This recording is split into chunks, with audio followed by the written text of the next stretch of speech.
அளவற்ற அருளாளனும் நிகரற்ற பேரன்புடையவனுமாகிய எல்லாம் வல்ல அல்லாஹுவின் திருப்பெயர் போற்றி அவனுடைய சாந்தியும் அருளும் அல்லாஹுடைய தூதர் முஹம்மது ஸல்லல்லாஹு அலைஹி வஸல்லம் அவர்கள் மீதும் அவர்களை பின்பற்றி வாழ்ந்த உத்தம சத்திய தோழர்கள் நல்லவர்கள் மீதும் நம் அனைவர் மீதும் உண்டாகட்டுமாக. அன்பான சகோதரர்களே, அல்லாஹுடைய அருளால் ஃபஜ்ருடைய தொழுகை நிறைவேற்றிவிட்டு அல்லாஹ்வுடைய மார்க்க செய்திகளை தெரிந்து கொள்ள வேண்டும் என்ற நல்ல எண்ணத்திலே நாம் இங்கே அமர்ந்திருக்கோம். அல்ஹம்துலில்லாஹ். இன்னைக்கு நம்ம என்ன பார்க்க போறோம் அப்படின்னா,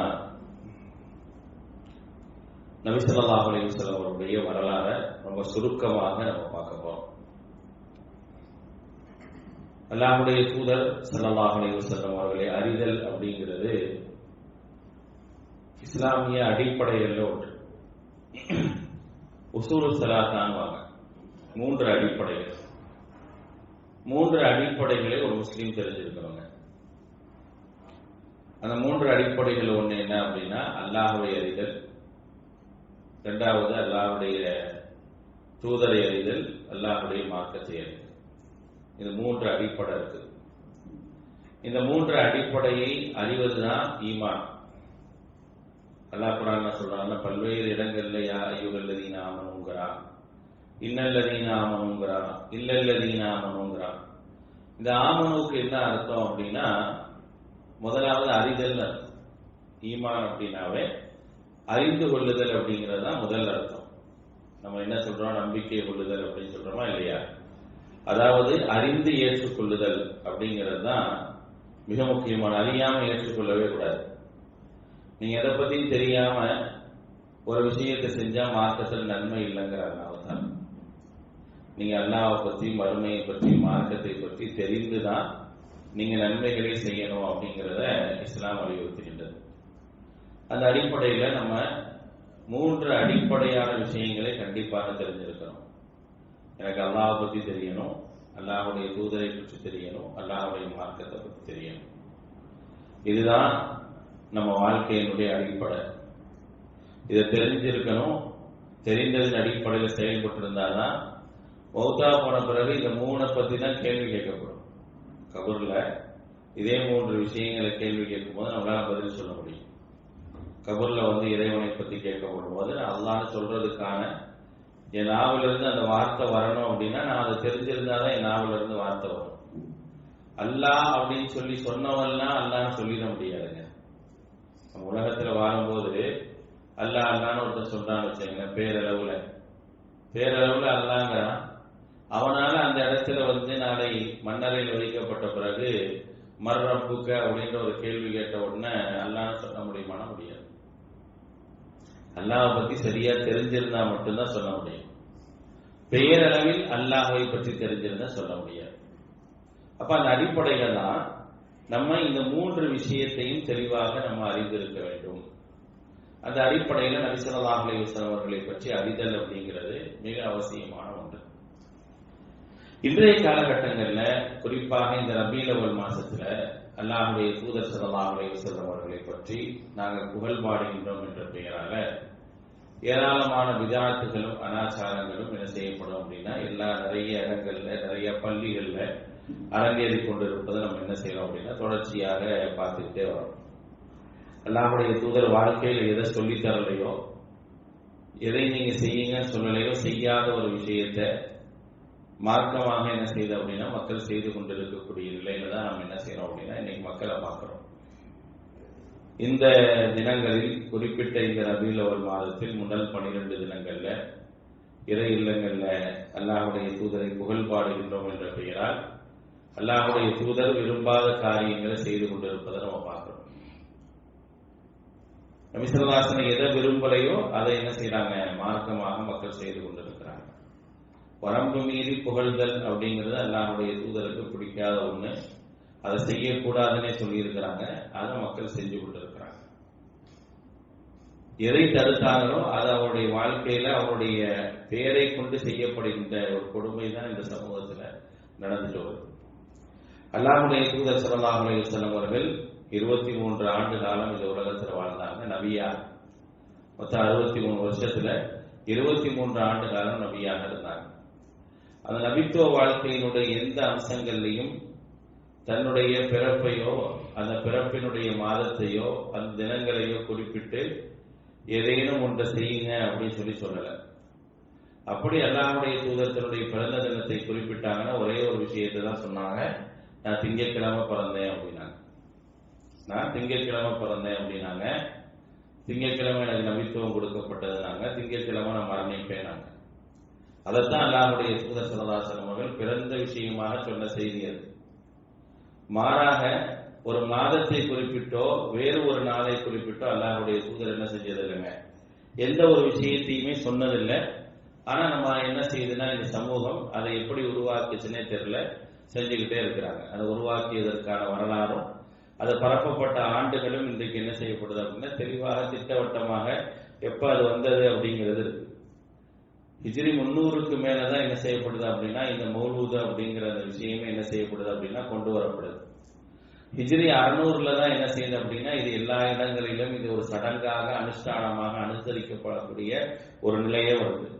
கிட்டத்தட்ட அல்லாஹ்வுடைய தூதர் இருந்த போதோ சஹாபாக்கள் இருந்த போதோ தாபீன்கள் இருந்த போதோ எங்கேயுமே இல்லாத ஒரு விஷயமாகத்தான் என்ன செஞ்சாங்க அப்படின்னா இதை கொண்டு வந்து இன்றைக்கு மார்க்கம் படித்த அறிஞர்கள் கூட என்ன செய்யறாங்க அப்படின்னா அதை நடைமுறைப்படுத்தி கொண்டு இருக்கக்கூடிய ஒரு சூழலை என்ன செய்யணும் நம்ம பார்க்கணும்.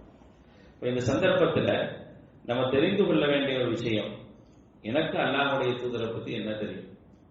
நபி ஸல்லல்லாஹு அலைஹி வஸல்லம் அவர்கள் 63 வருஷம் இந்த உலகத்துல வாழ்ந்திருக்கிறாங்க. 40 வருஷம் நபித்துவம் இல்லாத ஒரு வாழ்க்கை என்ன செய்யறாங்க வாழ்ந்திருக்கிறாங்க. 23 வருடம் நபியாக வாழ்ந்திருக்கிறாங்க. இந்த 63 ஆண்டு கால வாழ்வியலை மிகச் சுருக்கமாக நம்ம என்ன செய்யணும் அப்படின்னா தெரிஞ்சுக்கிறோம். நபி ஸல்லல்லாஹு அலைஹி வஸல்லம் பிறப்பிலிருந்து அவருடைய வாழ்க்கை எப்படி இருந்தது அப்படிங்கிற வரைக்கும் நாம் தெரிந்து கொள்ள வேண்டிய ஒரு அறிதல், சரியான ஒரு அறிதல் இருக்க வேண்டும் அப்படிங்கிறதுக்காக தான் இன்னைக்கு நம்ம என்ன செஞ்சிருக்கிறோம் அப்படின்னா நபி ஸல்லல்லாஹு அலைஹி வஸல்லம் அவர்களை பற்றி சுருக்கமான சில செய்திகளை நம்ம சொல்றோம். அல்லாஹ்வுடைய தூதர் ஸல்லல்லாஹு அலைஹி வஸல்லம் அவர்களுடைய தந்தை பெயர் அப்துல்லா. நபி ஸல்லல்லாஹு அலைஹி வஸல்லம் உடைய தந்தை பெயர் அப்துல்லா, அவருடைய தந்தை பெயர் அப்துல் முத்தலிப். அவங்க ஹாஷிம், பனு ஹாஷிம் அப்படிங்கிற குலத்தை சார்ந்தவர்களாக என்ன செஞ்சாங்க இருந்தாங்க. நபி ஸல்லல்லாஹு அலைஹி வஸல்லம் அவர்கள் 2 மாத கருவாக தாயுடைய வயிற்றில் இருக்கும் போது என்ன செய்யறாரு, அப்துல்லா இறந்துடுறார். 2 மாத கருவாக தாயுடைய வயிற்றில் இருக்கும் போது இறந்துடுறாங்க. நபி ஸல்லல்லாஹு அலைஹி வஸல்லம் அவர்கள் பிறக்கும் போது உலித யதீமன், வரலாற்றில் அல்லாஹ்வுடைய தூதரை பற்றி சொல்லும் போது உலித யதீமன், அவங்க யதீமாக பிறந்தாங்க, அனாதையாக பிறந்தார்கள் அப்படின்னு சொல்லப்படுது. தந்தை இல்லை அப்படின்னா தந்தை இன்றி இருக்கக்கூடிய குழந்தைகளுக்கு அனாதை என்று என்ன செய்யப்படும் அப்படின்னா பெயர் சொல்லப்படும். அந்த அடிப்படையில் என்ன செய்யறாங்க, அனாதையாக என்ன செய்யறாங்க அல்லாஹ்வுடைய தூதர் ஸல்லல்லாஹு அலைஹி வஸல்லம் அவங்க பிறக்கிறாங்க. பிறந்த உடனே அவருடைய பிறந்த செய்தி என்ன செய்யப்படுதுன்னா அப்துல் முத்தலிப் அவர்களுக்கு கொண்டு செல்லப்படுது. அவர் தான் என்ன செய்யறாரு அப்படின்னா முஹம்மது அப்படிங்கிற ஒரு பெயர் வைக்கிறார். அது வரைக்கும் அரபிய தீபகற்பத்தில் முஹம்மதுங்கிற பெயர் கிடையாது. முஹம்மது அப்படின்னு சொல்லி சொல்லப்பட்ட பெயர் அன்றைய சூழல்ல கிடையாது. அந்த வம்சங்களையும் நீங்க எடுத்து பார்த்தா கூட எந்த நிலையிலும் என்ன செய்ய அந்த மாதிரி முஹம்மது அப்படிங்கிற பெயர் கிடையாது. நீங்க இஸ்லாமிய வரலாறு நீங்க படிச்சீங்க அப்படின்னா நிறைய வரலாற்று புத்தகங்கள் இருக்குது. அதை படிக்கும் போது எல்லா வரலாற்று புத்தகங்கள்லையும் என்ன செய்வாங்கன்னா நபி ஸல்லல்லாஹு அலைஹி வஸல்லம் வம்சங்களை குறிப்பிடுவாங்க. அவங்க யாரு, அவங்க அத்தா யாரு, அவங்களுடைய அத்தா யாரு, அவங்களுடைய அத்தா யாரு அப்படின்னு சொல்லி குறிப்பிட்டு அப்படியே என்ன செய்யும் அப்படின்னா அது அப்படியே போகும். எது வரைக்கும் போகும் அப்படின்னா இப்ராஹிம் அலைஹிஸ்ஸலாம் வரைக்கும் போகும். இப்ராஹிம் அலைஹிஸ்ஸலாம் வரைக்கும் அல்லாஹ்வுடைய தூதருடைய வம்சம் குறிப்பிடு, இன்னாருடைய மகன் இன்னார், இன்னாருடைய மகன் இன்னார், இன்னாருடைய மகன் இன்னார்னு அப்படி போயிட்டே இருக்குங்க. அப்படி போகும்போது பாத்தீங்க அப்படின்னா இஸ்மாயில் அலைஹிஸ்ஸலாம், அதுக்கப்புறம் இப்ராஹிம் அலைஹிஸ்ஸலாம். இப்ராஹிம் அலைஹிஸ்ஸலாமுடைய மகனான இஸ்மாயில் அலைஹிஸ்ஸலாம் அவர்களுடைய சந்ததியிலிருந்து வந்தவங்க தான் யார் அப்படின்னா முஹம்மது ஸல்லல்லாஹு அலைஹி வஸல்லம். இந்த வம்சம் இருக்குல்ல, இதுக்கு நஸ்பு ஷரீஃப் அப்படின்னு சொல்லி வரலாற்றில் சொல்லுவாங்க. சிறப்பு மிக்க வம்சாவளிகள் அப்படின்னு சொல்லி என்ன செய்வாங்க அப்படின்னா வரலாற்றுல குறிப்பிடுவாங்க. ஏன்னா தொடக்கம் இப்ராஹிம் அலைஹிஸ்ஸலாம், அதனுடைய முடிவாக அல்லாஹ்வுடைய தூதர் ஸல்லல்லாஹு அலைஹி வஸல்லம் இருக்கிறாங்க. அப்ப அந்த வரலாற்று ரீதியாக அந்த நஸ்பு ஷரீஃப் நீங்க எடுத்து பாத்தீங்கன்னா முஹம்மதுன்னு ஒரு பேர் கூட இருக்காரு. முஹம்மதுன்னு ஒரு பேர் கூட இருக்காது. வரலாற்று ஆசிரியர்கள் என்ன தகவல் சொல்றாங்கன்னா, முஹம்மத் அப்படிங்கிற பெயர் அதுவரை யாருக்கும் வைக்கப்பட்டதில்லை. முதலாக அப்துல் முத்தலிபுடைய உள்ளத்துல அல்லாஹ் ரப்பல் ஆலமீன் போட்டு முஹம்மத் அப்படிங்கிற ஒரு பெயர் என்ன செய்யறாரு அப்படின்னா அவர் வைக்கிறாரு அப்படிங்கிற விஷயத்தை என்ன செய்யறாங்க வரலாற்று ஆசிரியர்கள் என்ன செய்யறாங்க பதிவு செய்யறாங்க. மக்கால பிறக்கிறாங்க, கிபி 570 பிறக்கிறாங்க, ரபியுல் அவ்வல் மாதம் திங்கட்கிழமை பிறக்கிறாங்க. பிறந்த தினம் என்பது 12 அல்ல, நல்லா விளைக்கணும். இன்னைக்கு 12ஆம் நாள் தான் பிறந்த தினம்னு சொல்றாங்கல்ல, நபி ஸல்லல்லாஹு அலைஹி வஸல்லம் அவர்கள் பிறந்தது 12 அல்ல. ஏன்னா வரலாற்றுல எந்த இடத்திலும் அல்லாஹ்வுடைய தூதர் ரபியுல் அவ்வல் 12இல் பிறந்தார்கள் அப்படிங்கிற எந்த தகவலும் இல்லை. சில தகவல்கள் இருக்குது.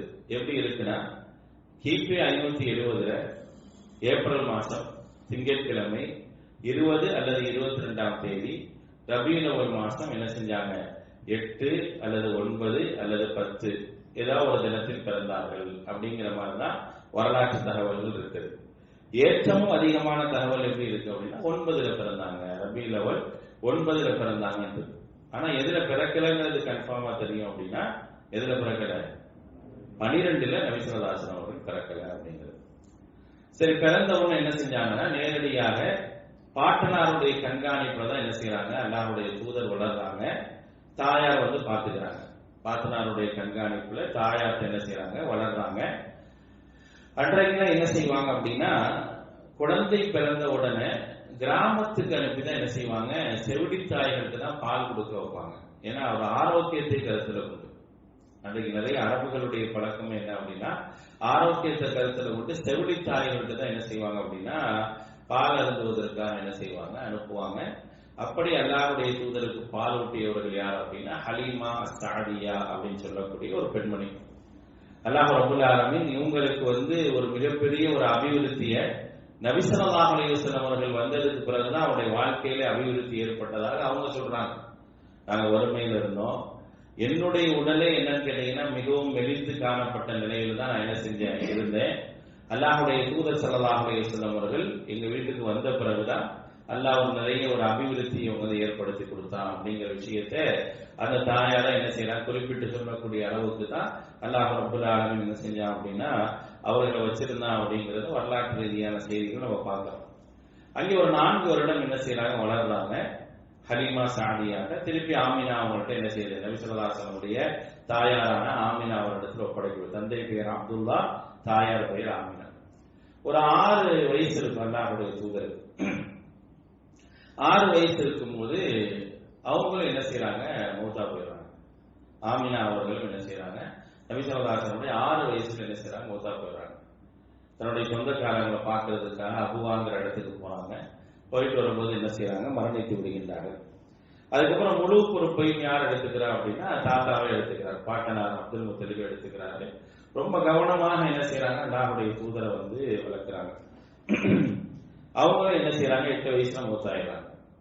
அவங்களும் 8 வயசுல மூத்தான பிறகு அதுக்கு பிறகு முழு பொறுப்பையும் அப்துல் முத்தலிப் அபூ தாலிப் அவங்க ஏத்துக்கிறாங்க. முழு பொறுப்பையும் அபூ தாலிப் அவர்கள் ஏத்துக்கிறாங்க. அவங்க தான் என்ன செய்யறாங்க, கடைசி வரைக்கும் அவர்களுடைய மரணம் வரைக்கும் மிகப்பெரிய ஒரு பாதுகாப்பாக இருந்தது யார் அப்படின்னா அபூ தாலிப் தான். அபூ தாலிப் அவர்களுக்கு நிறைய பிள்ளைகள் இருந்தாங்க.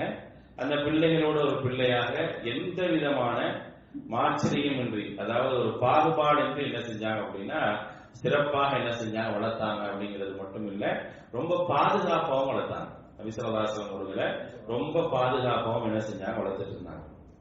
நபி ஸல்லல்லாஹு அலைஹி வஸல்லம் அவர்கள் எப்போதும் கூடயே இருப்பாங்க. எங்கேயும் விட்டுட்டுலாம் போகாத அளவுக்கு பார்த்துக்கிட்டே இருந்தாங்க.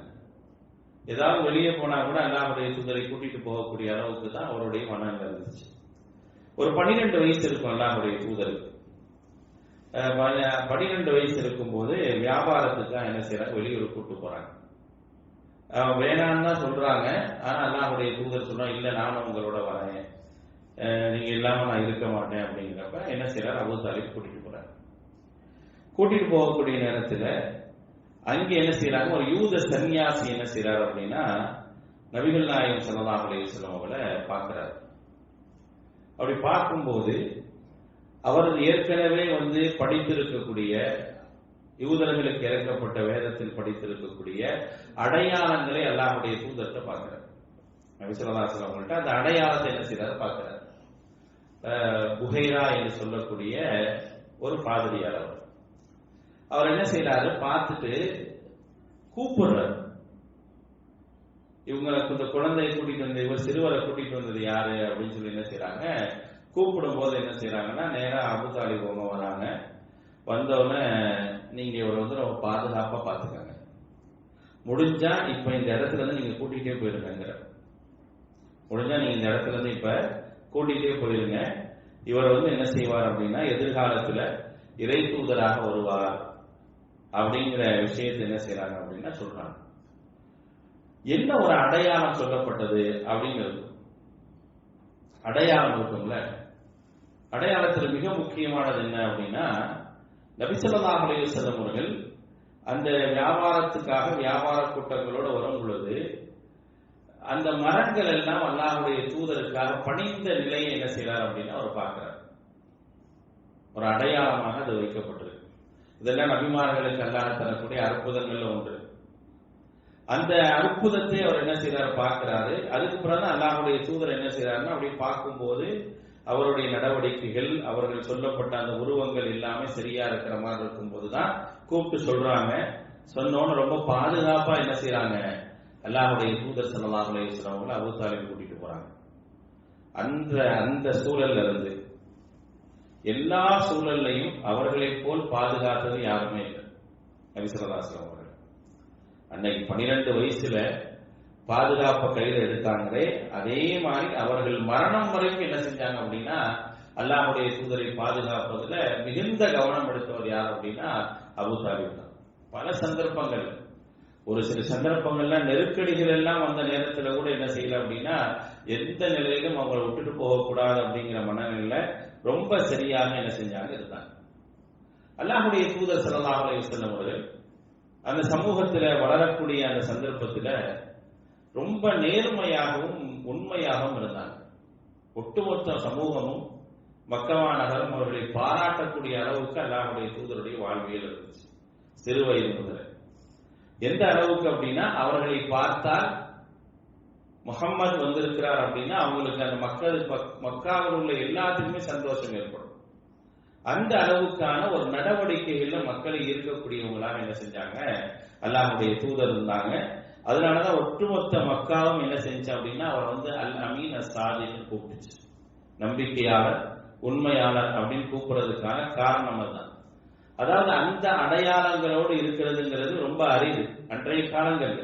என குறைச்சிகள்கிட்ட இருக்கக்கூடிய அந்த மக்காமா நகர மக்கள்கிட்ட இருக்கக்கூடிய அவசரங்கள், கோபங்கள், சண்டை சச்சரவுகள், இந்த மாதிரியான மனநிலையில இருக்கக்கூடிய மக்களிடத்துல நேர்மையாக உண்மையாக ஒரு மனிதரை பார்ப்பது அரிதிலும் அரிதாகத்தான் என்ன செஞ்சாங்க அப்படின்னா அவங்க பார்த்தாங்க. அதனால அவருக்கு வந்து சாதிக் அல் அமீன் அப்படின்னு என்ன செஞ்சாங்க அழைச்சாங்க. நபி ஸல்லல்லாஹு அலைஹி வஸல்லம் அவர்கள் 20 வயசுக்கு மேல என்ன செய்யறாங்க அப்படின்னா அவர்கள் வேலைக்கு போறாங்க.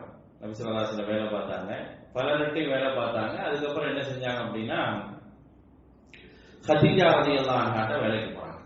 கதீஜா ரலியல்லாஹு அன்ஹா அவர்கள் மிகப்பெரிய செல்வ சீமாட்டியாக அங்க இருந்தாங்க. மக்கமா நகர்ல மிகப்பெரிய செல்வ சீமாட்டியாக இருந்தாங்க. அவர்களை திருமணம் முடிப்பதற்கு அதற்கு முன்னால் பலரும் முன் வந்தாங்க. விதவை அவங்க திருமணம் முடிக்கிறதுக்கு பலரும் முன் வந்தாங்க. ஆனா என்ன செய்யல, யாரையுமே அவங்க திருமணம் முடிக்க முன் வரல. நல்ல வசதியா இருந்தாங்க. பலரையும் என்ன செஞ்சாங்க அப்படின்னா பணியாளர்களாக வச்சு என்ன செஞ்சாங்க, ரொம்ப பக்குவப்பட்ட ஒரு பெண்மணியாக கதீஜா ரலியல்லாஹு அன்ஹா இருந்தாங்க. அல்லாஹ்வுடைய தூதர் ஸல்லல்லாஹு அலைஹி வஸல்லம் அவர்களுக்கு கதீஜா ரலியல்லாஹு அன்ஹாவை அல்லாஹ் திருமணம் முடிச்சு வைக்கிறான் அப்படின்னா அதுக்கு ஒரு காரணம் இருந்துச்சு. ஒரு சாதாரணமா நம்ம என்ன செய்ய முடியாது, ஒரு திருமணம் அப்படிங்கிற ரீதியில நம்ம அதை கடந்து போயிட முடியாது. அந்த திருமணத்தின் மூலமாக அவர்களுடைய உதவி என்பது நபித்துவத்திற்கு தேவை என்ற அடிப்படையிலேயே என்ன செஞ்சாங்க அப்படின்னா கதீஜா ரலியல்லாஹு அன்ஹா அல்லாஹ்வுடைய தூதருடைய மனைவியாக தேர்ந்தெடுக்கப்பட்டாங்க. வரலாறு அதான் சொல்லிக்காரு. நபி ஸல்லல்லாஹு அலைஹி வஸல்லம் மனைவியாக அவங்க வராங்க அப்படிங்கிறதுக்கான அந்த காரணங்கள், அவர்கள் நடந்து கொண்ட விதங்கள்லாம் வந்து என்ன செய்யுது அப்படின்னா வரலாற்றுல எந்த அளவுக்கு அவருடைய பங்கு முக்கியம் அப்படிங்கறத சொல்லுது. அப்ப நபி ஸல்லல்லாஹு அலைஹி வஸல்லம் வேலை பார்த்துட்டு இருக்கும்போது அவருடைய நேர்மை, அவங்க எப்படி எல்லாம் இருந்தாங்க அப்படிங்கறத என்ன செய்யறாங்க, பயணத்துல எப்படி இருந்தாங்க அப்படிங்கறத கதீஜா ரலியல்லாஹு அன்ஹாவுடைய அடிமை வந்து அவங்கள்ட்ட சொல்றாங்க. நாங்க இவ்வளவு காலம் வியாபாரத்துக்கு போயிருக்கோம், ஆனா இவரோட வியாபாரத்துக்கு போகும்போது அந்த வியாபாரத்துடைய தனித்துவமே மாறுது. மக்களிடையே அவர் பேசுற விதம் ரொம்ப அழகா இருக்குது. அதனால அவர்கிட்ட வியாபாரம் செய்யக்கூடிய மக்கள் என்ன செய்யறாங்க, ஆர்வப்படுறாங்க. இதெல்லாம் என்ன செய்யறாருன்னா கதீஜா ரலியல்லாஹு அன்ஹாவுடைய அடிமை என்ன செய்யறாரு, கதீஜா ரலியல்லாஹு அன்ஹா சொல்றாரு. இப்படி இருக்கும்போது இப்படி ஒரு நேர்மையான மனிதனை நம்ம ஏன் திருமணம் முடிக்க கூடாது அப்படின்னு சொல்லிட்டு அவங்க என்ன செய்யறாங்க, திருமணம் முடிப்பதற்காக அவங்களுடைய குடும்பத்தாரிடம் பேசுறாங்க. அபூ தாலிப் அவர்கிட்ட பேசி ஆள் அனுப்புறாங்க. அல்லாஹ்வுடைய தூதர்கிட்ட கேட்கிறாங்க. அல்லாஹ்வுடைய தூதரை சம்மதிச்சோன திருமணம் நடக்குது. இவங்களை விட வயசு மூத்தவங்க தான், கிட்டத்தட்ட 15 வயது மூத்தவர்கள். அல்லாஹ்வுடைய தூதருக்கு வயசு 25, கதீஜா அம்மாவுக்கு வயசு 40. அந்த அடிப்படையில் என்ன செய்யணும் அப்படின்னா அவங்களுக்கு திருமணம் முடிக்குது. திருமணத்தின் போதே என்ன செய்யறாங்க அப்படின்னா மகர் கொடுத்து சில ஒட்டகங்களை மகர் கொடுத்து என்ன செய்யறாங்க, திருமணம் முடிக்கிறாங்க. அப்ப முடிச்ச பிறகும் அல்லாஹ்வுடைய தூதர் என்ன செய்வாங்கன்னா கதீஜா ரலியல்லாஹு அன்ஹாவுடைய அந்த குடும்ப செலவை இவங்க தான் பார்த்தாங்க. அவங்க பெரிய செல்வ சீமாட்டிதான், அவங்க நிறைய சம்பாதிச்சாங்க தான். ஆனா இருந்தாலும் அல்லாஹ்வுடைய தூதருடைய உழைப்புலதான் என்ன செய்வாங்க, அவங்க சாப்பிடுவாங்க. அப்படிதான் அல்லாஹ்வுடைய தூதர் உருவாக்குறாங்க. உங்களுடைய வருமானங்கள், உங்களுடைய சொத்துகள், உங்களுடைய சுகங்கள் உங்களுக்காக இருக்கட்டும். ஆனா நான் உழைக்கிறேன்னா என்னுடைய உழைப்புலதான் என்ன செய்யணும், நீங்க சாப்பிடணும் அப்படிங்கிற ஒரு மனநிலை என்ன செய்யறாங்க அல்லாஹ்வுடைய தூதர் கொண்டு வந்தாங்க. அப்படித்தான் இருந்தாங்க. அவங்க மூலமா மட்டும்தான் அல்லாஹ்வுடைய தூதருக்கு குழந்தை பிறந்துச்சு. நபி ஸல்லல்லாஹு அலைஹி வஸல்லம் அவங்களுக்கு பிறந்த பனு ஹாஷிமா இருக்கட்டும், அப்துல்லாவா இருக்கட்டும், அபுல் காசிமா இருக்கட்டும், யாராக இருந்தாலும் அல்லாஹ்வுடைய தூதருக்கு பிறந்த குழந்தைகள் எல்லாம் அவங்க மூலமா தான். பெண் குழந்தைகள் இருக்கட்டும், ஆண் குழந்தைகள் எல்லாம் பிறந்தாங்க, இறந்துட்டாங்க. பெண் குழந்தைகள் என்ன செய்யறாங்க, பிறந்தாங்க, இருந்தாங்க, வாழ்ந்தாங்க. அல்லாஹ்வுடைய தூதர் ஸல்லல்லாஹு அலைஹி வஸல்லம் எப்போதுமே சொல்லுவாங்க, அல்லாஹ் தஆலா கதீஜா அவர்கள் மூலமாக மட்டுமே எனக்கு குழந்தைகளை தந்தான் அப்படிங்கிறத ஒரு சிலாகித்து சொல்லக்கூடிய ஒரு நிலையை என்ன செஞ்சு இருந்துச்சு. அதுக்கப்புறம் அல்லாஹ்வுடைய தூதர் ஸல்லல்லாஹு அலைஹி வஸல்லம் அவருடைய வாழ்வில் இந்த சமூகத்தை பற்றியான கவலை அதிகமாச்சு. இப்படிதான் ஒரு நபியினுடைய வாழ்க்கையை அல்லாஹ் இப்படிதான் கொண்டு போவான். படிப்படியான என்ன செய்வான் அப்படின்னா ஒரு மாற்றத்தை நோக்கி கொண்டு போவான். சமூகத்தை பற்றி அதிகமா கவலைப்பட ஆரம்பிச்சாங்க. அவங்களுடைய அனாச்சாரங்கள், அவங்க செய்யக்கூடிய மூட பழக்கங்கள், இதெல்லாம் என்ன செய்யறாங்க, பாக்குறாங்க, ரொம்ப கவலைப்படுறாங்க. ஏன்னா இந்த சமூகம் இப்படி இருக்கிறாங்களே, எதற்கெடுத்தாலும் சண்டை சச்சரவுகளில் ஈடுபடுறாங்க, நிறைய மூட பழக்க வழக்கங்கள் இருக்கிறாங்களே அப்படின்னு சொல்லி என்ன செய்யறாங்க, இருக்கக்கூடிய அந்த நேரத்துல அல்லாஹ்வுடைய தூதர் என்ன செய்யறாங்க, தனிமையில் இருக்க ஆசைப்படுறாங்க. இந்த மக்களை எல்லாம் விட்டு தனிமையில இருக்கணும்னு ஆசைப்பட்டு என்ன செய்யறாங்க, ஹிரா குகையை என்ன செய்யறாங்க, தேர்ந்தெடுக்கிறாங்க. ஹிரா குகையில போய் இருக்கிறாங்க. தனிமையில் இருக்கக்கூடிய ஒரு நிலை ஏற்படுது. இதெல்லாம் தூதுத்துவத்தினுடைய அடிப்படை. ஒரு தூதரை பக்குவப்படுத்துவதற்காக ஒரு தூதரை அல்லாஹ் ரப்பல் ஆலமீன் அவர் இந்த சமூகத்தை பற்றியான சிந்தனை அவருடைய உள்ளத்துல வரணும், அதை கவலையாக யோசிக்கணும் அப்படிங்கிற அந்த உதிப்பெல்லாம் அல்லாஹ் ரப்பல் ஆலமீன் ஏற்படுத்துறது. அப்படி அல்லாஹ் ரப்பல் ஆலமீன் நபி ஸல்லல்லாஹு அலைஹி வஸல்லம் உள்ளத்துல அந்த கவலையை போட்ட உடனே அவங்க என்ன செய்யறாங்க, தனித்து இருக்க ஆசைப்படுறாங்க. ஹிரா குகைக்கு போவாங்க. ஹிரா குகையில தான் இருப்பாங்க. அங்கேயே இருந்து என்ன செய்வாங்க, அல்லாஹ்வை திக்ர் செய்யக்கூடியவர்களாக என்ன செய்வாங்க, இருப்பாங்க. போகும்போதே உணவுகளை எல்லாம் எடுத்துட்டு போயிடுவாங்க. தீர்ந்துச்சுன்னா என்ன செய்வாங்க, உணவுகளை எடுத்துட்டு போவாங்க. சில நேரம் கதீஜா ரலியல்லாஹு அன்ஹாவை கொண்டு போய் கொடுப்பாங்க. அவங்களே என்ன செய்வாங்க, பணியாற்றெல்லாம் அவங்களுக்கு இருந்தாங்க, அதெல்லாம் இல்லாம அவங்களே என்ன செய்வாங்க, கொண்டு போய் என்ன செய்வாங்க, கொடுக்கக்கூடியவர்களாக இருந்தாங்க. உணவுகளை என்ன செஞ்சாங்க, கொடுத்தாங்க. இப்படி 3 ஆண்டு காலம் போகும்போதுதான் கிட்டத்தட்ட நபி ஸல்லல்லாஹு அலைஹி வஸல்லம் 40 வயசு ஆன உடனே ஜிப்ரீல் அலைஹிஸ்ஸலாம் அவர்கள் என்ன செய்யறாங்க, வராங்க, ஹிரா குகைக்கு வராங்க. ஹிரா குகையில அல்லாஹ்வுடைய தூதரை சந்திக்கிறாங்க. நபி ஸல்லல்லாஹு அலைஹி வஸல்லம் அவரை சந்திச்ச உடனே அவங்கள பார்த்த உடனே அந்த பிரம்மாண்டமான ஒரு தோற்றத்துல தான் ஜிப்ரீல் அலைஹிஸ்ஸலாம் வராங்க. ஜிப்ரீல் அலைஹிஸ்ஸலாம் அவர்கள் அப்படிங்கிறவங்க யார் அப்படின்னா கிட்டத்தட்ட 600 ரெக்கைகளை கொண்டவர்களாக இருப்பாங்க. 2 முறை நான் ஜிப்ரீல் அலைஹிஸ்ஸலாம் அவர்களை அவருடைய உண்மையான தோற்றத்துல பார்த்திருக்கிறேன். பல நேரங்களில் ஜிப்ரீல் அலைஹிஸ்ஸலாம் அவர்கள் சாதாரண மனிதர்களுடைய தோற்றத்தில் என்ன செய்வாங்க, வருவாங்க. அல்லாஹ்வுடைய தூதர் சொல்றாங்க, 2 முறை நான் ஜிப்ரீல் அலைஹிஸ்ஸலாம் அவர்களை என்ன செஞ்சிருக்கேன் அப்படின்னா முழுமையான தோற்றத்துல பார்த்திருக்கேன். முதல் ஒன்று ஹிரா குகையில, இன்னொன்னு மிஅராஜ் போகக்கூடிய நேரத்துல சித்ரத்துல் முன்தஹால நான் பார்த்திருக்கேன் அப்படிங்கிறாங்க. அப்ப அந்த ஹிரா குகையில பாக்குறாங்க. பார்த்த உடனே ஒரு பதட்டம் வருது. நீங்க ஓதுங்க அப்படின்னு சொல்றாங்க. ஓதுங்க அப்படிங்கிறப்ப எனக்கு ஓத தெரியாது அப்படிங்கிறாங்க. மீண்டும் ஓதுங்கிறாங்க, தெரியாதுங்கிறாங்க. மீண்டும் ஓதுங்க தெரியாதப்ப அல்லாஹ்வுடைய தூதரை என்ன செய்யறாங்க, அந்த பிரம்மாண்டமான அந்த உருவம் இருக்க அணைக்குது. எப்படி இருக்கு யோசிச்சு பாருங்க. பிரம்மாண்டமான அந்த உருவம் இருக்க அணைக்குது. நான் மூர்ச்சையாகி விடுவேனோ என்று பயந்த அளவுக்கு என்ன செஞ்சாங்க, என்னை இருக அணைச்சாங்க.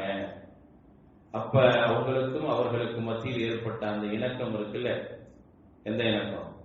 ஜிப்ரீல் அலைஹிஸ்ஸலாம் அவர்களுக்கும் அல்லாஹ்வுடைய தூதருக்கும் ஒரு இணக்கம் இருக்கும். அது ஒரு அபரிமிதமான இணக்கம். அதாவது எல்லா நபிமார்களோடும் ஜிப்ரீல் அலைஹிஸ்ஸலாம் வந்திருக்கிறாங்க.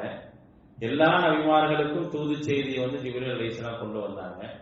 ஆனா மற்ற நபிமார்களை பற்றி சொல்வதை விட ஜிப்ரீல் அலைஹிஸ்ஸலாம் அவர்களுடைய அந்த நெருக்கம், அந்த பாண்டிங் அப்படிங்கிறது அல்லாஹ்வுடைய தூதரோட ரொம்ப நெருக்கமா இருந்துச்சு.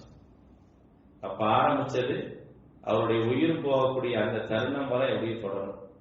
கடைசி நேரத்துல தான் மலக்குல் மௌத் வந்துருவார்.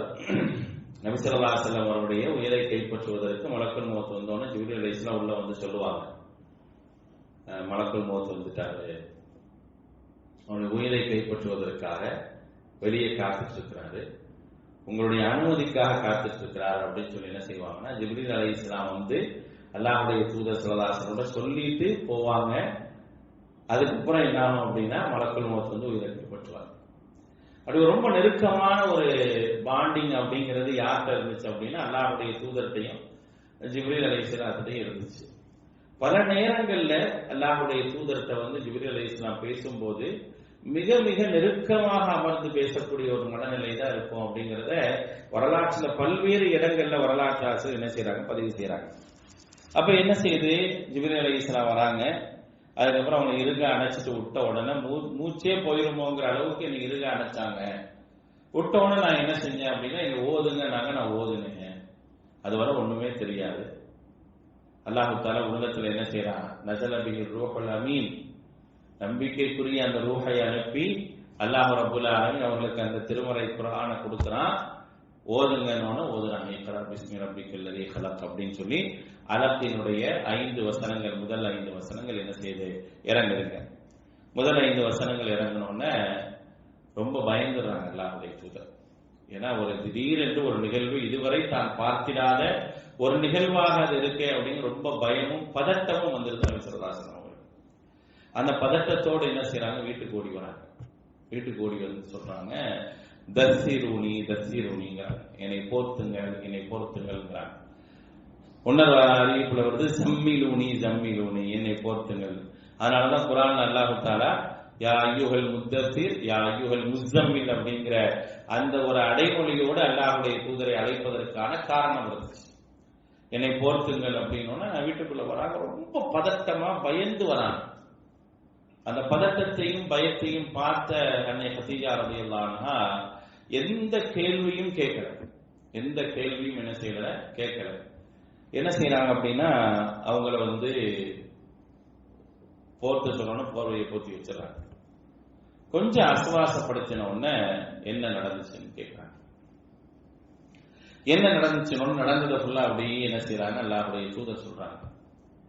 ஒரு 40 வயது, அவங்களுக்கு ஒரு 55 வயசு. ஒரு பக்குவமான ஒரு வாழ்வியல், ரொம்ப பக்குவமாக இருப்பாங்க அப்படிங்கிறதுக்கான ஒரு அழகிய உதாரணம் அதெல்லாம். அதாவது பெண்கள் அப்படின்னு சொல்லும் போதே யதார்த்தமாக என்ன சொல்லுவாங்கன்னா, பெண்களுடைய பதட்டங்கள், அவசரங்கள், அது மாதிரி எல்லாம் பெண்களை பற்றி அடையாளம் காட்டப்படும். ஆனா அதுக்கு நேர் மாற்றமாக ரொம்ப பக்குவத்தோடும் அறிவார்ந்தவர்களாகவும் இருந்தவங்க யாருன்னா அன்னை கதீஜா ரலியல்லாஹு அன்ஹா. எல்லாம் முடிஞ்சவங்க கேட்கறாங்க, என்ன நடந்துச்சு சொல்றாங்க. இந்த மாதிரி நடந்த உடனே எனக்கு பயமா இருக்கு, ஏன் இப்படி எல்லாம் நடந்துச்சுன்னு தெரியல அப்படிங்கிறப்ப ஃபர்ஸ்ட் அவங்க சொன்ன வார்த்தை தான் ரொம்ப அழகான வார்த்தை. வல்லாஹி லா யுஹ்ஸீகல்லாஹு அபதாங்கிறாங்க. வல்லாஹி லா யுஹ்ஸீகல்லாஹு அபதா, கவலைப்படாதீங்க, அல்லாஹ் உங்களை கைவிட மாட்டான், அல்லாஹ் உங்களை கைவிட மாட்டான். ஏன்னா உங்கள்ட்ட எந்த கெட்ட பழக்கமும் கிடையாது, எந்த தீய நடவடிக்கையும் கிடையாது. நீங்க அடுத்தவங்களுடைய கஷ்டத்தை உங்க கஷ்டமா நினைக்கிறீங்க. யாராவது கஷ்டப்பட்டா உங்க கஷ்டமா நினைச்சா உங்களுக்கு உதவுறீங்க, உறவுகளை அனுசரிச்சு வாழ்றீங்க, ஏழைகளை பராமரிக்கிறீங்க. இப்படியான இவ்வளோ நல்ல குணங்கள் இருக்கும்போது உங்களை யாரும் அல்லாஹ் ஒரு காலம் உங்களை இழிவுபடுத்த மாட்டான்னு நீங்க கவலைப்படாதீங்க. அதோட இல்ல, அடுத்த நடவடிக்கை ஒண்ணு மேற்கொள்றாங்க. அல்லாஹ் நான் ஆரம்பத்திலே சொன்னேன், ஏன் அவங்கள தேர்ந்தெடுத்தான் அப்படிங்கிறதுக்கான ஒரு விஷயத்தை புரிஞ்சுக்கணும். நேரா என்ன செய்யறாங்க அப்படின்னா, இப்படி ஒரு நிகழ்வு நடக்குது. இந்த நிகழ்வு நடந்த உடனே அவங்க எங்க கூட்டு போறாங்க அப்படின்னா, இதற்கு முன்னால் மக்காவில் தனக்கு அறிந்த இஸ்லாத்தை கடைபிடித்த ஒரு நபர்கிட்ட கூட்டு போறாங்க. கதீஜா ரலியல்லாஹு அன்ஹா. அவர்தான் வரக்காய். அவங்களுக்கு தெரியும். ஏன்னா அவர் எப்படி இருப்பார், மற்றவர்களை விட சிலை வணக்கத்தில் ஈடுபடாம, சிலை வணக்கம் எல்லாம் இல்லாம சரியான ஒரு வணக்கத்தை செய்யக்கூடிய ஒரு மனிதராக இருந்ததை பார்த்திருக்கிறாங்க. அப்ப நேரா இவருக்கான சொல்யூஷன் இங்கதான் கிடைக்கும் அப்படிங்கிறப்ப என்ன செய்யறாங்க, நேரா வரக்காய் நோக்கல்கிட்ட கூட்டு போறாங்க. வரக்காய் நோக்கல்கிட்ட கூட்டு போனோன்னு நடந்த நிகழ்வுகளை எல்லாம் அவரும் கேட்கிறாரு. கேட்டு சொல்றாரு, மூசாவிடம் யார் வந்தாரோ அவர் தான் உங்கள்கிட்ட வந்திருக்கிறார். மூசாவிடம் வந்த ஜிப்ரீல் தான் உங்கள்கிட்ட வந்திருக்கிறாங்க. நீங்கள் அல்லாஹ்வால் தேர்ந்தெடுக்கப்பட்ட இறை தூதராக நீங்க ஆக போறீங்க, ஆயிட்டீங்க. இனிமேல் தான் நீங்க என்ன செய்ய வேண்டியது, நிறைய சங்கடங்களை சந்திக்க வேண்டி வரும். தலையில தூக்கி வச்ச இந்த சமூகம் உங்களை தூக்கி எறியுங்கிறார். எந்த சமூகம் உங்களை தலையில தூக்கி வச்சுட்டு ஆடுதோ அதே சமூகம் என்ன செய்யும் அப்படின்னா உங்களை தூக்கி எறியும்.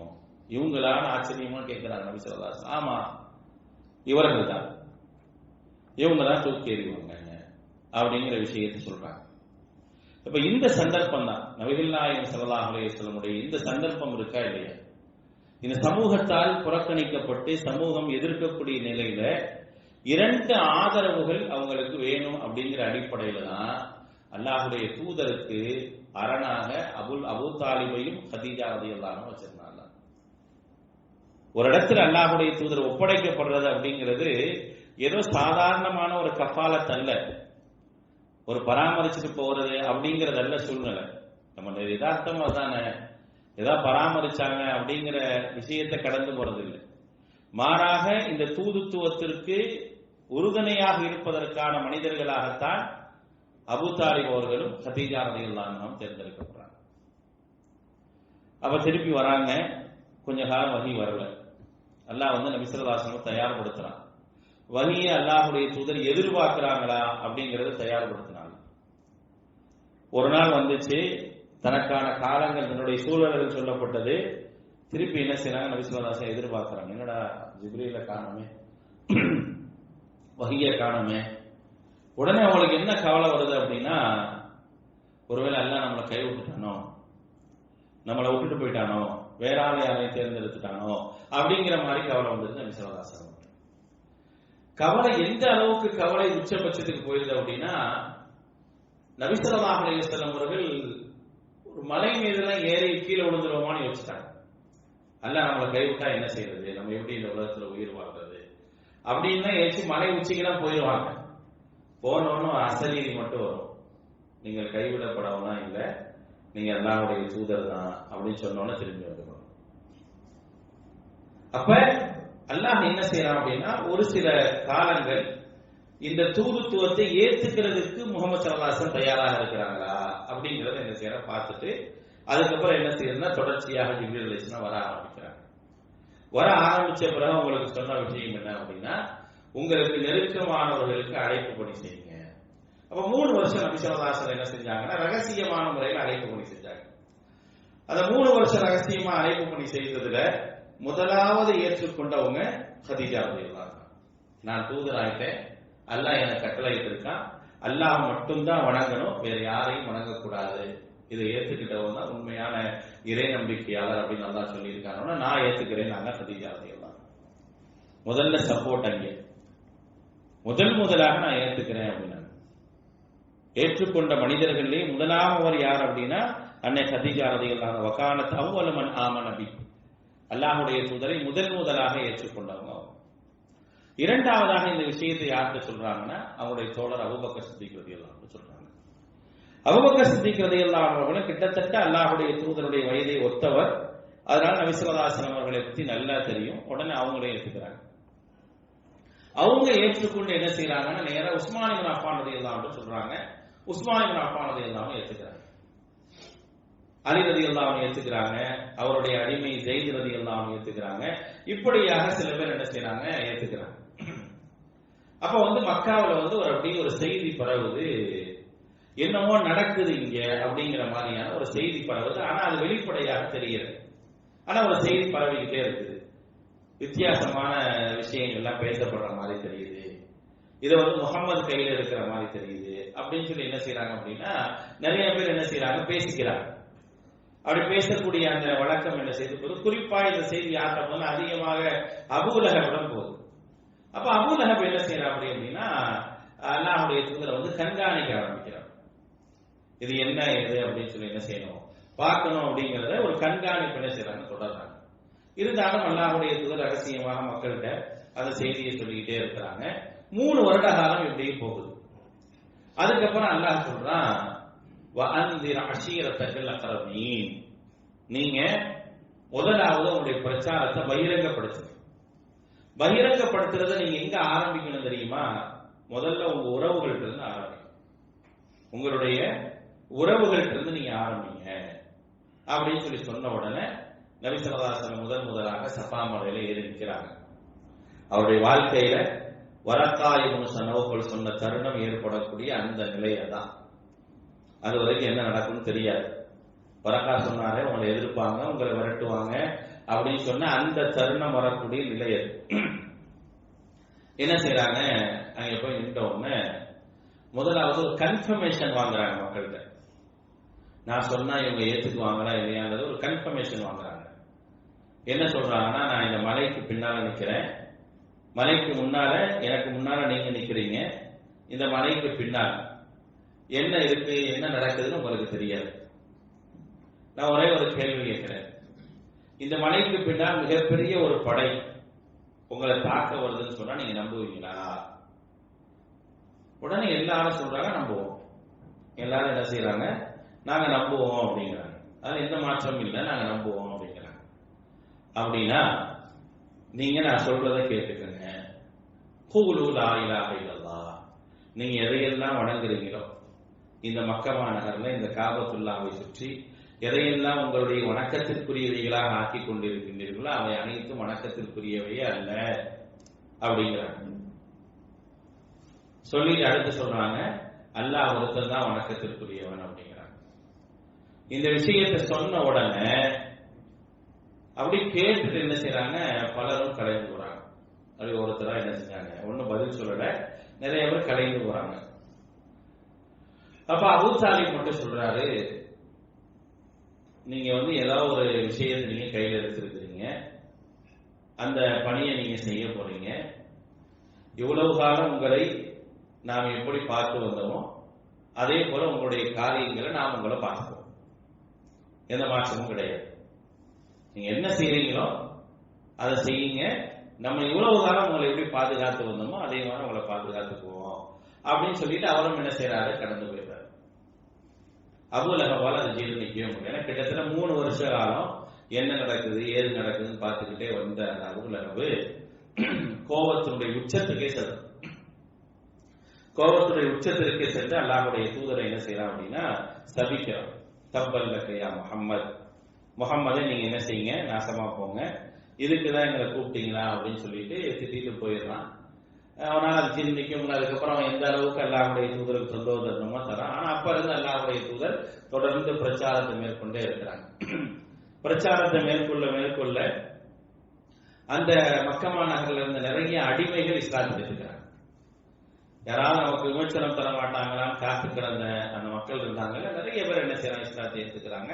தொடர்ந்து இஸ்லாத்தை ஏற்றுக்கொள்ளக்கூடிய மக்கள் அதிகரிச்சுட்டே போறாங்க. சரி, இவர்களை எல்லாம் ஒருங்கிணைப்பதற்காக ஒரு இடம் வேணும் அப்படிங்கிறதுக்காக அர்க்கம் அப்படின்னு சொல்லக்கூடியவருடைய இல்லத்தை அல்லாஹ்வுடைய தூதர் தேர்ந்தெடுக்கிறாங்க. இஸ்லாமிய வரலாற்றுல முதல் தாவா சென்டர் தான் தாருல் அர்க்கம் அப்படின்னு சொல்லி சொல்லுவாங்க. அங்கேதான் அல்லாஹ்வுடைய தூதர் சஹாபாக்களை சந்திப்பாங்க, மார்க்கத்தை சொல்லிக் கொடுப்பாங்க. ஆனா ரகசியமாக நடக்கும். வர்றவங்களை ரகசியமா யாரும் பார்க்காம நிலையில வர சொல்லுங்க அப்படின்னு சொல்லுவாங்க. அந்த மாதிரி என்ன செஞ்சாங்க அப்படின்னா, மக்கள் சாலையாக வந்தாங்க. குறிப்பாக நபித்துவத்துடைய 5ஆம் ஆண்டுல ஹம்சா ரலியல்லாஹு அன்ஹு உமர் ரலியல்லாஹு அன்ஹு இஸ்லாத்தை ஏற்றுக்கொண்ட பிறகு நிறைய மாற்றங்கள் வருது, மக்களுக்கு ஒரு தைரியம் வருது. அப்படி என்ன செய்யறாங்க, பிரச்சாரத்தை மேற்கொண்டிருக்கும். பல துன்பங்கள் துயரங்களுக்கு மத்தியில கஷ்டங்களுக்கு மத்தியில் பிரச்சாரத்தை மேற்கொண்டிருக்கும் பொழுது நபித்துவத்துடைய 7ஆம் ஆண்டு அல்லாஹ்வுடைய தூதர் ஸல்லல்லாஹு அலைஹி வஸல்லம் பிரச்சாரம் உச்சபட்சமாக போய் எல்லா மக்களுக்கும், சாதாரணமாக இருக்கக்கூடிய தலைவர்களை தாண்டி உள்ள பொதுமக்களுக்கெல்லாம் உண்மையிலே நம்ம வணங்கக்கூடிய சிலைகள் உண்மையானதுதானா, அல்லது நம்ம கையால வடிச்சு நம்மளே வணங்குறோம், ஒருவேளை பொய்யா இருக்குமோ அப்படிங்கிற அந்த சிந்தனை வரும் பொழுது என்ன செய்யறாங்க அப்படின்னா, இனிமேலும் இவர்களை விட்டால் சரி வராது அப்படின்னு சொல்லிட்டு ஊரை விட்டு ஒதுக்கி வச்சிடறாங்க. அல்லாஹ்வுடைய தூதரை இஸ்லாத்தை ஏற்றுக்கிட்டவங்கள, நபி ஸல்லல்லாஹு அலைஹி வஸல்லம் குடும்பத்தார, இஸ்லாத்தை ஏற்றுக்கொண்டவருடைய குடும்பத்தார ஒட்டுமொத்தமா என்ன செய்யறாங்க, ஊரை விட்டு ஒதுக்கி வச்சிடறாங்க. 3 ஆண்டு காலம் என்ன செய்யறாங்க, ஊரை விட்டு ஒதுக்கி வச்சிருக்காங்க. ஒரு சின்ன விஷயம் பாருங்க, முதல் 3 ஆண்டு காலம் ரகசிய பிரச்சாரம், 7வது ஆண்டுல என்ன செய்யறாங்க, ஊரை விட்டு ஒதுக்கி வைக்க போறாங்க. அந்த 4 வருஷம் அவங்க எவ்வளவு ஒர்க் பண்ணிருப்பாங்கன்னு பாருங்க. அந்த சமூகம் மிகப்பெரிய ஒரு பயத்திற்கும் அச்சத்திற்கும் உருவாகுது அப்படின்னா எந்த அளவிற்கு அவங்க தாவா இருக்குன்னு பாருங்க. ஒரு கட்டத்துல எல்லாம் தொடர்ந்து அபூ தாலிப் அவர்கள் நச்சரிச்சுட்டே இருந்தாங்க. அபூ தாலிப் அவர்களை நச்சரிச்சுட்டே இருந்தாங்க. அவரை விட சொல்லுங்க, அவரை விட சொல்லுங்க, அவரை விட சொல்லுங்க நச்சரிச்சுக்கிட்டே இருந்தாங்க. அப்படி இருக்கக்கூடிய அந்த சரணத்துல எல்லாம் என்ன செய்யலன்னா, அல்லாஹ் அபூ தாலிப் அவர்கள் கேட்கவே இல்லை. ஒரு கட்டத்துல ஒரு முடிவுக்கு வந்துடுறாங்க. எந்த அளவுக்குன்னா, நீங்க ஒண்ணு அவரை கட்டுப்படுத்துங்க, இல்லைன்னா எங்கள்கிட்ட விட்டுருங்க, நாங்க அவரை கொண்டுறோம், எங்களால முடியல அப்படின்னு சொல்றாங்க. அவங்க சொல்லிட்டு வெளியே போறாங்க. அபூ தாலிப் பேசிட்டு குறைஷி தலைவர்கள் வெளியே போறாங்க. வெளியே போகும்போது அல்லாஹ்வுடைய தூதர் உள்ள வராங்க. உள்ள வரும்போது கேட்கிறாங்க. வந்தோடனே நபி ஸல்லல்லாஹு அலைஹி வஸல்லம் அவர்கள் உள்ள வந்துடுறாங்க. வந்த உடனே கூப்பிடுறாங்க. கூப்பிட்டு சொல்றாங்க, என்னுடைய மகனை அவங்க எதுக்கு வந்துட்டு போறாங்கன்னு தெரியுமா அப்படின்னு சொல்லி கேட்கிறாங்க.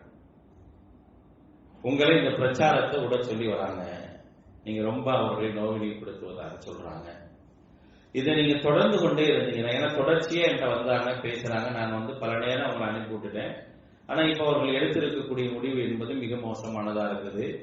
அதனால இந்த பிரச்சாரத்தை இதோட நீங்க விட்டுருங்க, இல்லைன்னா நான் உங்களுக்கு தரக்கூடிய ஆதரவை விலக்கிக் கொள்வேங்கிற அபூ தாலிப்.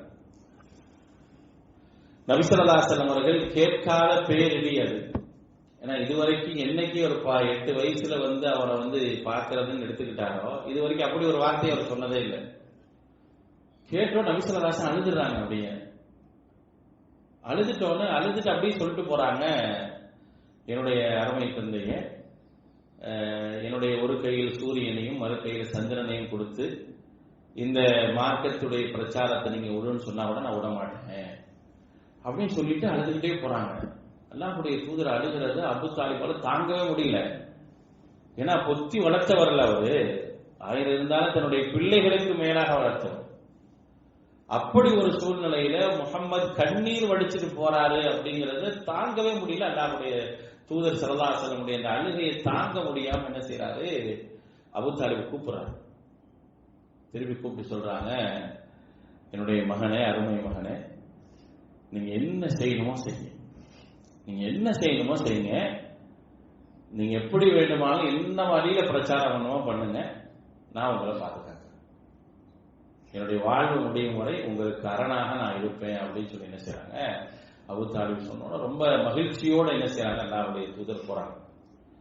அந்த பாதுகாப்பு அரண்னு சொன்னார்ல, எதுவும் வார்த்தை இல்லை, ஊரை விட்டு ஒதுக்கி வச்சுறாங்க. 3 ஆண்டு காலம் அதுல ரொம்ப கண்ணும் கருத்துமாக அபூ தாலிப் இருப்பார். நபி ஸல்லல்லாஹு அலைஹி வஸல்லம் ஒரு இடத்துல தூங்க சொல்லுவார். தூங்க சொல்லிட்டு இரவு ஆகி எல்லாரும் படுத்துருவாங்க. எல்லாரும் படுக்கிற நேரம் படுத்த பிறகு கொஞ்ச நேரம் எல்லாரும் அசந்தோன்னு அந்த இடத்தை விட்டு மாற்றி தூங்க வைப்பார். அவங்களுக்கு பாதுகாப்பு ஏற்படுத்துவார். ஏன்னா யாரும் எந்த விதத்திலும் என்ன செஞ்சிடக்கூடாது, அல்லாஹ்வுடைய தூதருக்கு தொந்தரவு தந்துடக்கூடாது அப்படிங்கிறதுல ரொம்ப பாதுகாப்பாக என்ன செஞ்சாங்க இருந்தாங்க. உணவு ஒன்றும் கிடைக்காம இருந்தாங்க. உணவும் வந்தா கதீஜா ரலியல்லாஹு அன்ஹா வரக்கூடிய உணவு தான், அதை தான் எல்லாத்துக்கும் பகிர்ந்து கொடுப்பாங்க. அப்படியாக 3 ஆண்டு காலம் போனோம்னா அந்த குறைஷிகளில் இருந்த சில நல்லவர்கள் இந்த இதை எப்படியாவது சமூக பகிஷ்காரத்தை தூக்கி எறியணும் அப்படின்னு சொல்லிட்டு என்ன செஞ்சாங்க, தூக்கி எரிஞ்சு அல்லாஹ்வுடைய தூதரை திருப்பி அந்த பகிஷ்காரத்திலிருந்து வெளியே கொண்டு வராங்க. அப்படி வெளியே கொண்டு வந்த சில தினங்கள்லயே என்ன செய்யறாங்க, அடுத்தடுத்து 2 பேரும் மூத்தா போயிடுறாங்க. யாரு? கதீஜா ரலியல்லாஹு அன்ஹா, அபூ தாலிப் மூத்தா போயிடுறாங்க. அதான் இஸ்லாமிய வரலாற்றுல அந்த 10ஆம் ஆண்டை குறிப்பிடும்போது கவலை ஆண்டுன்னு குறிப்பிடுவாங்க. ஏன்னா இஸ்லாமிய மார்க்கத்திற்காக உழைச்ச ஒருத்தர் இஸ்லாத்தை ஏத்துக்காம உழைச்சாரு, ஒருத்தவங்க இஸ்லாத்தை ஏற்று முழுசா உழைச்சாங்க. 2 பேரும் என்ன செஞ்சாங்க, இறந்த உடனே அல்லாஹ்வுடைய தூதருக்கு வந்து மிகப்பெரிய ஒரு கவலை வந்தது. தன்னை பாதுகாத்த, தனக்கு உறுதுணையாக இருந்த, எல்லா விதங்களையும் வந்து இருந்த வந்து என்ன செஞ்சாங்க, 2 பேரும் இறந்துட்டாங்கிறது நபி ஸல்லல்லாஹு அலைஹி வஸல்லம் ஜீரணிச்சு வர்றதுக்கு ரொம்ப காலமாச்சுன்னு வச்சுங்களேன். அப்ப அல்லாஹ்வுடைய தூதருடைய அது ஒரு மிகப்பெரிய ஒரு டிராப்னே சொல்லலாம். அதுக்கு பிறகு என்ன செய்யறாங்க, மக்காவை தாண்டி வெளியே போவோம். ஒரு பாதுகாப்பற்ற ஒரு சூழ்நிலை இருக்கிறனால மக்காவை தாண்டி வெளியே போய் இந்த தாவாவை மேற்கொள்வோம் அப்படிங்கிறதுனால என்ன செய்யறாங்க, தாயிஃபுக்கு போறாங்க. தாயிஃபுக்கு போய் அந்த அங்கே உள்ள சில முக்கியமான தலைவர்களை சந்திச்சு பேசுறாங்க. யாருமே ஏற்றுக்கல. ஒருத்தர் சொல்றாரு, தூதரா தேர்ந்தெடுக்குன்னா உங்களை தவிர வேற ஆளே இல்லையா, உங்களை தான் தூதரா தேர்ந்தெடுக்கிறோமான்னு சொல்றாரு. இன்னொருத்தர் வேற மாதிரி சொல்ற, 3வது நபர் சொல்ற, தயவு செய்து இதை நீங்க பேசவே பேசாதீங்க, நீங்க தூதர் இல்ல அப்படின்னா, தூதர் இல்லாத ஒரு மனிதன்ட்ட நான் பேச விரும்பல. ஒருவேளை தூதரா நீங்க இருந்துட்டீங்கன்னு வச்சுங்க, உங்களை நான் புறக்கணிச்ச பாவத்துக்கு என்னால ஆக முடியாது, தயவுசெய்து என்னை பேசாதீங்கன்னு சொல்லி வரட்டி விட்டுறாங்க. அப்ப அங்கே வந்து மிகப்பெரிய சங்கடங்கள், துன்பங்கள், அடியெல்லாம் வாங்கி அல்லாஹ்வுடைய தூதர் திருப்பி அங்கிருந்து கிளம்பி மக்காவுக்கு வரணும் அப்படின்னா உள்ள வர முடியல. யாராவது என்ன செய்யணும் அப்படின்னா அவங்களுக்கு வந்து இது தரணும், ஜாமீன் தரணும். உள்ள வந்து திருப்பி வாழ்றதுக்கு அவங்களுக்கு வந்து என்ன செய்யணும், நான் இவங்களுக்கு பொறுப்பேற்றுக்கிறேன்னு சொல்லணும். அப்படி 2-3 பேர் அனுப்புறாங்க. ஒருத்தர் என்ன செய்யறாரு, பொறுப்பேற்றுக்கிறாரு. அல்லாஹ்வுடைய தூதரை வர வைக்கிறார். எப்படி வர வைக்கிறாருன்னா பாருங்க, அல்லாஹ் எப்படி எல்லாம் உதவி செய்யறா பாருங்க. 2 பேர் இல்ல, அடுத்து இன்னொரு நபர் வராரு. எப்படி வராருன்னா, அவரை வந்து நபி ஸல்லல்லாஹு அலைஹி வஸல்லம் உள்ள கூட்டிட்டு வரோம். கூட்டிட்டு வரும்போது என்ன செய்யறாங்க, அவருடைய பிள்ளைகள், அந்த நபருடைய பிள்ளைகளோட என்ன செய்யறாருன்னா அல்லாஹ்வுடைய தூதரை கூட்டிட்டு காபத்துல்லாஹ்க்கு வராரு. காபத்துல்லாஹ்க்கு வந்து சொல்றாரு, இவருக்கு நான் பொறுப்பேற்றிருக்கிறேன், முகமது ஸல்லல்லாஹு அலைஹி வஸல்லம் நான் பொறுப்பேற்றிருக்கிறேன். என்னுடைய பிள்ளைகள் எல்லாம் அவர்களுக்கு பாதுகாப்பாக இருப்பாங்க, அரணாக இருப்பாங்க. அதனால அவரை யாரும் எதுவும் தீர்ந்தீங்க அப்படின்னா நாங்க என்ன செய்வோம், உங்களுக்கு எதிராக போரிடுவோம் அப்படிங்கிற மாதிரி என்ன செய்யறாங்க, மக்கள்கிட்ட வந்து பேசுறாங்க. பேசணும்னா ஏத்துக்கிறாங்க. ஏற்றுக்கொண்ட பிறகு திருப்பி அல்லாஹ்வுடைய தூதர் பிரச்சாரம் மேற்கொள்ளும் போது அந்த காலகட்டத்தில் தான் நிறைய சமாதானங்கள் பேசினாங்க. நபி ஸல்லல்லாஹு அலைஹி வஸல்லம் அவர்களோட நிறைய சமாதானம் பேசினாங்க. ஒப்பந்தம் செய்வோம், உங்களுக்கு நமக்கு மத்தியில் ஒப்பந்தம் செய்வோம், ஏதாவது ஒரு காமன் அஜெண்டாவோட நம்ம போவோமே அப்படின்னு சொல்லி நிறைய விஷயங்களை பேசுறாங்க. ஆனா எந்த சந்தர்ப்பத்திலும் அல்லாஹ்வுடைய தூதர் என்ன சொன்னாங்கன்னா, எந்த காமன் அஜெண்டாவா இருந்தாலும் ஒரே ஒரு விஷயம் தான், தௌஹீதை தாண்டி எதுவுமே இல்லைன்னா. தௌஹீதை தாண்டி எதுவுமே இல்லை, தௌஹீது அடிப்படையில சொல்லுங்க, ஒரு காமன் அஜெண்டானா நம்ம பேசுவோம், இல்லைன்னா நம்மளால பேச முடியாது அப்படிங்கிறாங்க. பல சிட்டிங்ஸ் வந்து உட்கார்ந்து பாக்குறாங்க, ஒண்ணுமே நடக்கல. அப்புறம் அல்லாஹ்வுடைய தூதர் என்ன செய்யறாங்க, இன்னும் வீரியமாக பிரச்சாரம் செய்யும் போது இந்த பிரச்சாரம் மக்காவை தாண்டி மதீனா வரைக்கும் போகுது. மதீனா வரைக்கும் செய்தி போன உடனே மதீனாவிலிருந்து சந்திப்பதற்காக ஒரு குழு வராங்க. அல்லாஹ்வுடைய தூதரை 2 முறை என்ன செய்யறாங்க, சந்திக்கிறாங்க. ஒன்னு ஹிஜ்ரி நபித்துவத்துடைய 11ஆம் ஆண்டுல ஒரு தடவை சந்திக்கிறாங்க, நபித்துவத்துடைய 12ஆம் ஆண்டில் சந்திக்கிறாங்க. இது அகபா உடன்படிக்கை சொல்லுவாங்க. இருட்டுல தான் சந்திப்பாங்க, யாருடைய முகம் யாருக்கும் தெரியாது, சவுண்ட் மட்டும்தான். இருட்டுனா நல்ல இருட்டு, கொஞ்சம் கூட வெளிச்சம் இருக்காது. அப்ப அந்த இடத்துக்கு நாங்க வந்துட்டோம்னு சொல்லுவாங்க. அல்லாஹ்வுடைய தூதர் போவாங்க, பிரச்சாரத்தை மேற்கொள்வாங்க. அகபால சந்திச்ச உடனே அவங்க போய் சொன்ன உடனே நிறைய பேர் ஏத்துக்கிறாங்க. அடுத்த அகபால இன்னும் நிறைய பேர் வராங்க. நிறைய பேர் வந்து என்ன செய்யறாங்க அப்படின்னா அல்லாஹ்வுடைய தூதரை சந்திக்கிறாங்க, பேசுறாங்க.